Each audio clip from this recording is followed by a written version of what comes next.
So ito po mga kababayan, magandang umaga, magandang gabi, magandang hapon, magandang tanghali po sa inyong lahat. Ngayon po ay mayroon na naman tayong panibagong reaksyonan, mayroon na naman tayong panibagong vlog na kung saan po mga kababayan ay ito po'y tumutukoy sa isang girlfriend daw o rumored girlfriend ni Digong na si Councilor Balaba ng Cagayan de Oro ay bumisita ito sa dahig at kasama ni Sara. So, alam naman po natin mga kababayan na si Digong po ay meron po siyang legal wife, meron siyang common law wife, at ito meron pa siyang rumored girlfriend. Sana all. Mapapasana all ka na lang talaga mga kababayan. So, actually mga kababayan, gusto ko lang i-clarify sa inyo, ang balitang pong ito ay galing po sa Bilyonaryo News Channel.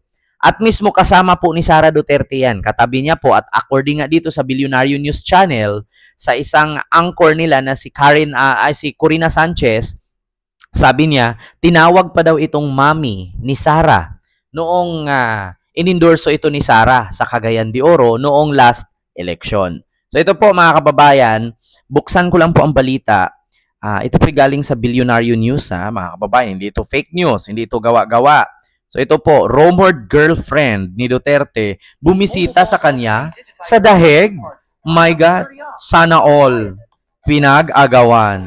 Sa ibang balita, talagang maraming nagmamahal kay FPRRD. Bukod sa kanyang legal... Sa ibang balita, talagang maraming nagmamahal kay FPRRD.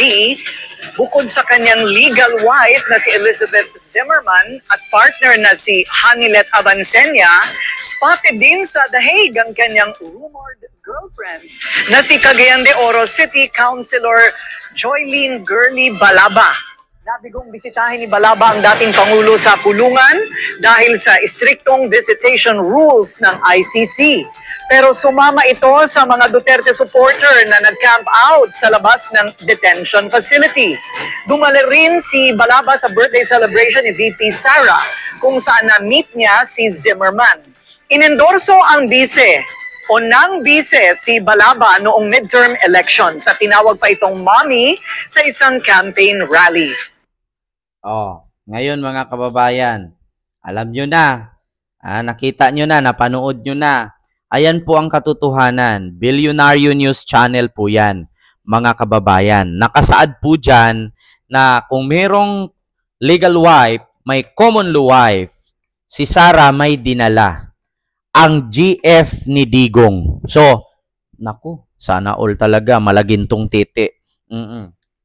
Naku, mga kababayan, sana all. Siguro Dax ito si Digong. Kasi, ikaw ba naman? Hindi ko naman masabing pera-pera lang ito. Bakit? Kung pera lang ang pag-uusapan mga kababayan, may pera naman po siguro itong mga asawa ni Digong kasi may mga businesses ito eh. Si Hanilet may business. Si Zimmerman, syempre, meron din yang hanap buhay doon kasi German yan eh. May lahi yan. Tapos ito si Balaba, City Councilor ng Cagayan de Oro. So, medyo makaya. So, ewan ko, sana all talaga. Si Digong ata, parang tinalo yata si Ramon Revilla Sr. nito eh. Sa bagay, si Ramon Revilla Sr. maraming anak, pero si Digong, hindi paramihan ng anak, paramihan ng jowa. Nako, sana all. Diba? At take note mga kababayan, tinawag pa daw itong mommy. Mommy Balaba for City Councilor. Gaganon siguro si Inday, no? Inday Sara, binitbit ang girlfriend ni Digong sa dahig. Umattend pa ito ng birthday ni Sara. Bigo man daw, di umanong bisitahin si Digong sa loob kasi bawal kasi mga kababayan. Pinagbabawal kasi yung mga bisita doon sa loob. Limitado lang. Syempre, kung si Zimmerman, legal wife niya noon, nakapasok, at saka itong si Hanilet na common law wife, nakapasok. Siyempre, naprobahan ni Digong yan. Pero siguro, itong isa, hindi nakapasok kasi, sabi ko nga mga kababayan, para sa akin, buhay pa, bakit dinalaw na nila? Parang, alam mo yung, hindi pa lang yata ito eh. Meron pang ang isa, yung Garma daw. Jowa din daw. Sana all. Ang sa akin lang mga kababayan, wala naman akong pakialam kahit 10 pa maging jowa ni Digong. Ang paki ko dito ay yung buhay kasi ng mga Pilipinong pinapapatay niya sa war on drugs. Doon ako concern. Wala akong pakialam kahit 10 pa yung asawa niya dyan at gayahin niya si Robin, gayahin niya yung hari ng Thailand, gayahin niya kung sino pa. Basta ang sa akin lang, mga kababayan, ay yung kapakanan ng Pilipinas at buhay ng mga nabiktima niya sa war on drugs. Kasi sa totoo lang, mga kababayan, ulitin ko, yung matanda sa Isabela, sa bandang norte, nagnakaw ng mangga na kulong. Ito pa kaya na pumatay ka ng libo-libo katao, daang libo, daan-daan. Hindi naman daan-libo, 30,000. Daan-daan, libo-libo ang pinapapatay niya at mismong inamin ito ni Digong, mga kababayan. Kasi sabihin naman to ng mga DDS, makakalaya yan. Bakit? Kasi nga, bintang lang yan sa kanya. Aba, bintang ba? Mismo inamin niya. Ito ipapanood ko sa inyo, mga kababayan, na para kunting recap lang po tayo. Duterte, ito Duterte, inamin. Digong, inamin. Ipapanood ko sa inyo. Para sabi... Sandamakmak ang mga inamin ni dating Pangulong Duterte sa pagdinig ng Quadcom. Inamin niyang may... Sandamakmak ang mga inamin ni dating Pangulong Duterte sa pagdinig ng Quadcom. Inamin niyang may mga pinatay siya at meron daw talagang reward system sa drug war. Nagbabalik si Marian Enriquez. Sa bibig mismo ni dating Pangulong Rodrigo Duterte nang galing, may mga pinatay siya noong mayor pa lang siya ng Davao City. Ako, marami. Mga 6 o 7. In one drug den doon sa Davao City, 4 na Chinese, pinatay ko talaga. Ang problema, may tinamaan na 2 Nagluluto. yung nagluluto. Sinadya ko talagang patpatayin. Pati ilang pulis sa Davao City na umano'y kriminal, pinatay din daw niya. Ako mismo ang talagang humirit. Harap-harapan. Marami akong pinatay na pulis na gago na mag-kidnap, mag-rape, tapos magpatay. Pero ngayong retirado na, sabi ni Digong, Hindi na ako papatay siya. Na-retired na ako eh. may hiniling pa nga siya kay Quadco Chairperson Benny Abante na isa ring pastor. Kung may kasalanan man ako,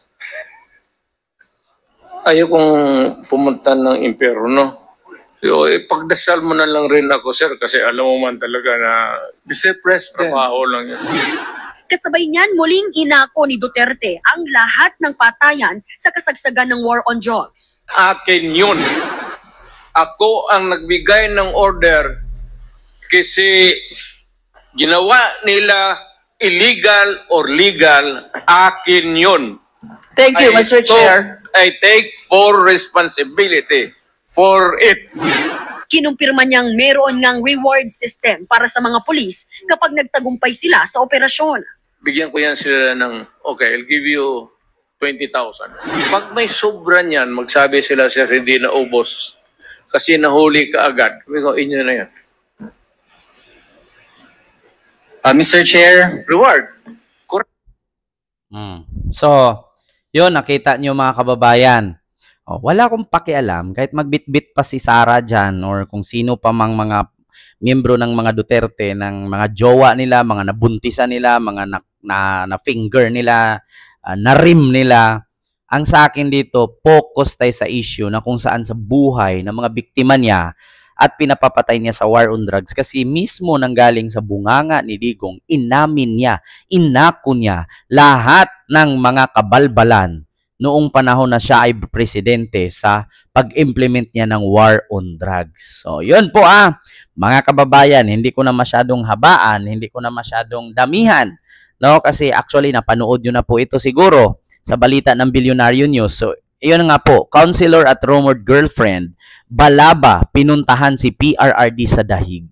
Ayan. So, yun lang, mga kababayan. Jowa ni Digong. Pangatlo, binisita siya sa Dahig. Dala ni Sara? Nagtatanong lang po, bit-bit ba ni Sara? So, yun lang. Maraming salamat and see you next vlog. God bless. Thank you. Maraming salamat po. Mag-ingat po kayo palagi, mga kababayan.